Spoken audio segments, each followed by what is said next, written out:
Check 1, 2. Well, hello there, boyfriend. How are you this fine day? I'm really good. Is it working? Yes. Excellent. Let's not touch shit. I'm afraid to ask, but I have a great question. I don't even know what I was going to say. I'm so disturbed right now. This is Afraid to Ask. This is Jamie. I'm here with Dr. Erika. Hello. Where do we start? It has been a minute since we recorded. It has been indeed. We've been doing a lot of stuff. We've been going through a lot. This is fun. Look at me. You're standing. I'm standing. We're in a We video should talk anymore, about that. so now we have to tell people. We have to tell them. Standing. You have been standing for almost 2 months. Yes. With just taking breaks for sleep. And I'm not joking. Correct. I am serious. Yep. Because Dr. Erika has had debilitating back pain that has gotten worse and worse, and it's sucked. And it's the only relief. That's the worst thing about back pain like that, is that you almost anything else, when you're sick or when you're hurt, you can go, you know what, at least I have a minute to lie down, or at least I can sit down. And the horrible thing about back pain is that sometimes it hurts more when you lay down. Yeah. I feel like I should have invested in nicer shoes had I known I was going to be standing for so long. But I didn't really know that it was going to get progressively worse. Yeah. But it is what it is. But yeah, I'm standing, and it's kind of nice that I'll you buy bought you me. some shoes. Oh, thanks. I just sold out 3 shows last weekend. What kind of shoes you want? I'd like them to be called Chanel and in the shape of a purse. But You know we can what? call them shoes if you want. Did I tell you I talked to a podiatrist in the audience the other day? You wanted to be just two purses that you could use on your feet, but you'll just choose to carry things around in them. Yeah. I had a podiatrist. You know, I love doctors. I met Dr. Erika as I was talking about doctors in my act, and I met this podiatrist. Yeah. And he goes, after the show, we were talking about barefoot shoes. And he goes, barefoot shoes. He goes, I've never heard that podiatrists do not like barefoot shoes. And he goes, dude, it's almost like, he goes, they're not necessarily great for you, but it's like you're barefoot. And I go, I'm going to save $200 then and be barefoot. No, Why would it's you not. be like, oh, wear this shirt. It looks like you're shirtless. You know what? I'll go ahead and save my money. No, the shoes aren't they because they're still a protective barrier. So if you're walking, it won't be painful to walk on something that's uncomfortable. If I had said, that would have been a great answer. If I had said, Erika, how could you ruin this joke with the truth? That would have been the answer. I just feel like Do you it's know a earlier- logical thing. I'm sorry, but that's kind of obvious. It's the shoe that's what they're for. I don't wanna wasn't miss- trying to like. Do you know you did that earlier? Do you want me to tell you about Santa Claus? No, Sorry. you just did this to me earlier. I know I I did. told you that this friend of mine, and I don't want to misattribute this incredible joke. Is it Gary Goldman, who's a top joke writer in the world, friend of mine? I think it was him. I'm really sorry if it's not. But he had this joke about buying soap, and it said antibacterial. And the line that I loved was, he said antibacterial. Like I sort of thought that was part of the contract we had with soap. It's not him. It's not him. It's Jeff Caldwell. Okay. Who's hilarious, great joke writer. Jeff, I'm glad I remember his name. And then I go, isn't that funny? It's antibacterial. That's what it said on the soap. And he goes, I thought that was the contract we had with soap. Then Erika turns to me and says, what about antibacterial? Well, it's actually not the best thing. You have a lot of good bacteria too, and it can be abrasive and damaging. So a lot of soap is used primarily to remove germs, but not all bacteria. You want to keep the good stuff too. I don't know what I said though. I don't know what I said. You were saying that it can't all be antibacterial because that's not good for you. Well, yeah. Do you know if I ran all my jokes about you, I wouldn't have any? Sorry. If you filtered them through the truth? No, I enjoyed the tidbit, and it wasn't my bit, but I was like, damn. Well, it's very abrasive and drying to your skin. Well, it's just like antibiotics that you swallow, right? It eradicates all of the bacteria, the good and the bad, and that's why you get concomitant or subsequent infections, because all of the good stuff is wiped out, and then yeast can grow. So you really have to be careful. I hate subsequent infections. Okay. I'm like, dude, I just had one. Stop it. Another subsequent one? Well, that was a funny joke. See, you're getting good again. The reason you're standing is because your back hurts, and it's very hard to watch because you're not a person that complains. You're not a person that even shows when you are hurt, and so it's really hard. And so, but what? Well, as we discussed, would this be a good idea or not a good idea to podcast whilst I'm under the influence? Are you under the influence? Sure as fuck am. What did you? I took oxycodone. Zima. Oxycodone. Oh my gosh. Do they even make those anymore? No, I don't think so. Zima used to be... Wow. That was the girl party drink. It was. What was the most disgusting... Zima was up there, but Mad Dog 2020 for me. And also, we used to do 40s at 440. I was just going to say, was it like a 40 or something? Mad Dog was not. Mad Dog was like a cheap wine, like a sugary wine. Oh. What was when you were growing up? The grossest thing? You know what you were drinking when I was drinking Mad Dog? Baby formula. I wasn't even born, probably. Did you have one? Well, I don't understand the question. Like a drink, like a fad, shitty... Bacardi Silver. Kids drink. Oh, is that it? Bacardi Silver? It had a little bat on it. We call it bat juice. Or Mike's Hard Lemonade. That's what I'm looking for. Mike's Hard Lemonade is a great answer. What about Boone's Farm? Boone's Farms is a great answer. I think there's some overlap there. First time I ever got drunk was my sister. Shit, sorry, Mom. She's like next door. I should probably not say this too loudly. What happened? My sister. First time you got drunk? Yeah, first time I got drunk. My sister was in college, and I was 15, and she bought me Boone's Farm, Strawberry Fields, and Fuzzy Navel. Mm-hmm. What? It worked. Was she always a bad influence? No, and she honestly, this we could talk about, I think, for the entire duration of the podcast. I think a lot of people would have strong opinions on both sides. I think she was a positive influence because my parents didn't really discuss alcohol, and I didn't understand it. I didn't know. So it wasn't like a forbidden fruit. Exactly, and she did it under the protection of her own home, just her, and she gave me just a couple of drinks to where I got intoxicated but not belligerent. Sure. So nothing dangerous happened. Sister's great. And she took care of me. She fed me and we went to bed. I think it was the best way to, if you're going to experiment. Obviously, I'm not going to advocate for underage drinking, but if you're going to do it, I think you should do it. Well, be safe about it. Be safe about it. You know what? You're the first person I've ever heard that ever socially drank Boone's Farm. You rarely have somebody go, "Oh, I just have one Boone's with dinner." Boone's is like, we're doing this thing. You know what I mean? Oh, I committed hard to that $2.99 when you open up a Boone's, you throw the cover away. Is what I'm saying. We're not capping it back up and having it the next day. So you're pure sugar mixed with a little bit of rubbing alcohol. Did the trick. That's what I used to masturbate. That is so gross. Listen to me. You can't ruin Boone's Farm for me. I mean, it does give a whole new meaning to Strawberry Fields and Fuzzy Navel. Ew. But no, I still like it. I mean, I don't drink anymore, but man, you can't ruin that. That was a good time. That was the first night I ever watched porn. Okay. Did I just say she was a bad influence and you said no? She gave me boot. That was the whole plan. This is. Do you know some guys are going to be listening to this wow, you were underage. I can't even think about this. The whole plan. So how does she bring it up? She goes, "Oh, what type of movies you like? Drama, rom-com, ramcock?" The entire plan was for me to visit her in college and for me to have some alcohol. And we were talking and I said that I don't know how it came up, but that I'd never seen porn. And she was like, "Oh, my boyfriend has a couple of movies. Let's go get one." He was like a nice guy. Well, I mean. What do you have? What were they on? What was the format? I don't. The format. Was it VHS.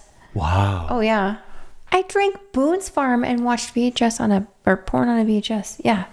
Did I ever tell you the story about the VHS porn on here before? What me and my friend did? Did you be kind and please rewind? No, did I? On a porn rental? No, I don't know. Do you know what I'm referencing? Yeah, of course. Be kind, 99-cent charge if you don't rewind the Blockbuster. So you rewind that porn. No, I don't know. What did you do? When you stay in a comedy condo, we used to not have hotels. We used to stay in comedy condos. Yeah. And there was almost always a VHS tape in the comedy condo somewhere. And it was almost always pornography. So one day, me and my friend, Tom Simmons. Wait, is this all over the country or one place? We did this. We wanted to do it everywhere. But the condos with the tape is everywhere. Yeah. Everywhere. Really? In almost every condo, you'd find this tape and it'd be porn and they would leave it for the next guy and the next guy. It was just a nice gesture. Was it sticky? Yeah, it's not great. Sometimes there were magazines. Ew. Yeah, it was. Did I ever tell you that the first time I picked up one of those tapes, I thought it was Spider-Man. I thought I'd been bit by a radioactive spider because I couldn't let go of it. I was like, oh my God. Gross. And I tried to scale a building and it was just semen. Here's what we did. Do you think there was ever a kid that thought he was Spider? Stop. So. Why? Do you know what we did? I am the one on drugs right now. You're the one sounding like you're on drugs right now. You're going to like this. I am on strong drugs right now, but go ahead. Spider-Man. We found these. We got these tapes, and we actually rented a video. We bought a video. I'll tell you the truth. We didn't have any money. We bought a video camera knowing we were going to return it because we didn't have a lot of money. So we bought a video camera, and what we did was... Made your own porn? I don't know how to tell this story, what order to tell it in.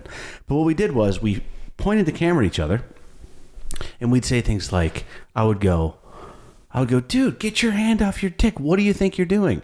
And then I would film him. One of them was like me getting out of the shower, and I'm like, dude, put your dick away. And Wait, you're like being serious? Yeah, we filmed all these clips, and then what I did was I spliced our faces into the most climactic part of the porn movie. So it would be like two girls about to go at it, and then it would just be me looking at you going, dude, are you put your dick, is disgusting. And we inserted ourselves into all the porns. And you know what was great about back then? For the whole country? So all these guys who wanted to Yeah, we did like 10 cities. So now people were masturbating to your face? Well, they stopped because they're that like, was a good idea. Did they stop? I don't know. Yeah, you're rethinking this now, aren't you? You know what was the beauty of comedy Even more back then? Spider-Man now. You know what? Ew. Back then, Erika, we didn't get likes.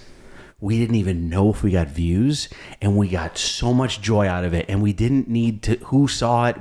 We thought, what if one day somebody goes, we saw you guys? Wouldn't that be amazing? Why would someone admit? No one's going to admit that they saw you on a porn. So we got this joy before likes and... Weird way to get joy. Yeah, it was good. I forgot once and came to myself. That's so disgusting and weird. Shout out South Bend Funny Bone. I don't think that... I don't think I'm high enough for that story. So, I would like to put a disclaimer out there that I am legally under the influence via prescription from my primary care doctor. So anyone listening won't think that I'm doing something crazy. Yeah, good disclaimer. So it helps me put up with you as well. So we should also say, I said to you, when you said you were taking oxycodone or Oxycontin, is Oxycontin the same as Oxycodone? Percocet is oxycodone with acetaminophen. Yeah. Easier to say. Yeah, well. The other night, Erika took this, and I was so tired. I was exhausted. Okay. I was like, okay. I was close your eyes at a stoplight exhausted. All right, in my defense. I was close your eyes at a stoplight. Wouldn't you rather, though, have somebody who's like drug naive, who has weird stories like this? Yeah. So versus someone who takes them all the time. I'm laying next to you, and I'm so exhausted. And we're talking, and I'm pretending I'm not tired. And so we probably talk for like 2.5 hours, something like that. And your back hurts, you can't sleep, so I'm trying to stay up with you. And I start getting to a point where I think you're going to fall asleep, and I'm like, oh, thank God, I'm so tired. And you were about to go to sleep, and all of a sudden you go, I think I'm dying. I think I'm going to stop breathing. And I was like, should we just see? Should we just try it? See if we wake up tomorrow? And then I go, I will stay awake and I will watch you to make sure you're breathing. And this is 100% accurate what happened next. I go, I'll stay awake. I'll put my hand on your chest and I'll wait. And you go, okay. And you go, okay, good night. I just held my breath and you didn't do anything. It was 15 seconds. Well, I needed to make sure that you would be there for me, and it didn't feel like you were taking it seriously. I needed to test you. Hold their breath. I had air hunger. I needed to breathe. I had to breathe again. Do you know how David Blaine can hold his breath for it's like 9 minutes? Well, we timed it. That would come in handy. I made it for 25 seconds or something, and you made it for like 22. How much does that come in handy when you're in an Uber? Right? Hold your breath for 9 minutes all the way. I thought it was interesting when we were Googling the duration of time that someone can hold their breath, and we learned that the world record was like 20 something minutes, or what did I say it was? Guy died. He didn't die. Oh. It didn't say that. But that's pretty impressive. Yeah. Well, opiate use, overdose, can cause respiratory depression. And it basically takes away what we call in the medical field air hunger. Your body, your brain doesn't think that you need oxygen anymore. So you just stop breathing. Would you say, though, I could see that being frightening, especially if you knew that. But I was next to you in bed doing what a partner that loves someone does, Googling the shit out of dosage. And you would take it in a very normal, responsible low dose. Yeah. But I'm not used to the pain medications. Again, this is only like after months and months of like physical rehabilitation and failed injections, and like obviously I'm having surgery tomorrow, so like this is not something that I would have just taken for fun. So what did I start taking it a week ago? So I'm not used to the pain meds. So they hit me hard and they came in strong and they felt good and they unfortunately made me scared that I was going to die. Well, I'm happy that you were nice. I'm happy that you're having surgery tomorrow. But, oh, thanks. I'm anxious. Yeah. But I think that, you know what? I think it's kind of nice. Maybe it's good that I'm saying it because I think a lot of people assume that all doctors are just robotic. Maybe it's nice to hear that a doctor is anxious for her own surgery too. Because I get it. I get that patients get nervous and scared on the other side of things. And, it's an interesting position to be in. But it'll be all good. It will be. It's, I'm looking what's forward it to called? sitting down again. What's it called? I'm having a microdiscectomy. So basically, one of the discs in my spine bulged, unfortunately, after I did something stupid, and is now putting pressure on a nerve. So I have like shock waves going down all of my leg. I would like to say, I know you're hurt, but you impressed those children at that water park. For the ninja ropes course. You didn't even see it. That's what pisses me off. They're still talking about it. You didn't even see it, and they were just like, oh, cool, mom did it. Yay. I know. You did real good, from what I heard. I don't think it was, Well, remember, as soon as I did it, my neck hurt really bad, and I looked at you, and I really, really wanted to impress your teenager. I know. And that's the only kid that didn't see it. And I was like, I have to do it again. I have to do it again. And you're like, Erika, I don't think you should. And I'm like grabbing my neck like, I have to do it again. Can you imagine if I did it again? I would have been like completely broken. There's something that happens with especially teenagers where less than a year ago, I tried to ride a skateboard and fell on my back and neck simultaneously. There's something in your mind that goes, I can absolutely still do this. And I'm going to show that dude. They don't even care. They're not paying attention to us. They're texting girls, but I heard it was good. People were impressed. Isn't it interesting how your mind truly reverts back to the age at which you either enjoyed being or would like to be at again at some point? Like I used to teach gymnastics. So like a lot of the times I'll be like, oh yeah, I could do like a back walkover again or a back handspring. And then I go to like put my shoes on. I'm like, oh, never mind. But like I even tried to impress some kids not too long ago and did a cartwheel and I botched it and immediately like my wrist, I'm like, oh, I sprained something. I pulled something else. But in your mind, you're like, oh, I can do a perfect 10. I was playing basketball with two young 10-year-old boys 3 years ago. And I wanted to, I'm not that tall. I've always felt like I was just an adequate jumper, not very high. And I wanted so badly, I was on this kid's team. I think it was my son or my son's cousin. And I leapt up in the air to tip a ball in. And the ball jammed my finger and I blacked out. Oof. Completely. Wait, are you being serious? Mm-hmm. I woke up. There was a Navy SEAL who was a parent of one of the kids at the school. Mm-hmm. And he was over me. He's like, oh my God, are you okay? I blacked out rebounding. And then he goes, dude, and he pulls up my finger and it's completely pointed the other way. You just snap it back into place for you? That's what he goes, oh dude, just snap back into place. And I was like, oh yeah, I'll just do that. Well, you have someone else do it for you. When a Navy SEAL is watching you, you can do that. Did you do it? Mm-hmm. You did it yourself? There was a Navy SEAL. I'm impressed. Yeah, it hurts. Would you do it? What if I was there? Blackout shooting pain. Would you do it for me? Like if I was there, would you do it for me? Like in front of me? Or because I'm not a Navy SEAL, would you be like, nah? Do you know there's a big study? And what I if don't that know was the like result. our first date and you were like, oh, I have to impress her? I would have done anything. Anything on the first date. I would have any type of pain. Yeah, I would have done anything. I don't know about that. I feel like you would have done more on a third date. There's a study, but I don't want to cite it because I don't remember the results. I don't remember which way it went. But well, this sounds like a wonderful study. Do you know? Let's reference there was a sample size between 0 and 1 million. Oh, that's awesome. And the standard deviation was so. There was a study done about threshold for pain when there's like a hot nurse taking the Band-Aid off versus some dude. And there's something about you can put up with more pain when someone's hot. Do you remember like on our first date when the waiter stabbed me in the chest and I was like, that's because I was trying to impress you. That's a real study. I don't know the results, but I feel like you have a higher pain tolerance. Hot women, I'm going to add to that, Navy SEAL dad. Right? Trying to prove something. Well, I mean, doesn't that make sense across the board, though? Like, Yes. why would they even waste money on a study like that? Duh. I Aren't can most tell of you them like that? Well, I mean, wouldn't you do that at work? Like, if you're in a lot of pain, but you have to like I have to see a patient, I'm going to put on a face versus if I'm like at home in front of you, of course I'm going to like be like, oh man, this really hurts. I'd like to throw a wrench in it. What? It's the opposite with children sometimes. Well, you have to show that you're in pain so that they'll understand. If a kid, Yeah. if no one's around, sometimes they jump right back up. True. If the parent is there, sometimes they, but I guess that's more an attention thing, not like my brain's not working because I'm kind of tired. It's not an objective way to measure it, right? They're probably measuring actual pain. So, Well, we said that we were going to talk about pain medication today. We have yet to do so other than to just discuss the name of what I'm on. we did. But I thought it was very interesting when we went to pick up the prescription that 7 pills, which like one will get you pretty messed up for a good 8 hours, 6 hours. 7 pills cost me a grand total of, granted I used insurance. With insurance, Yep.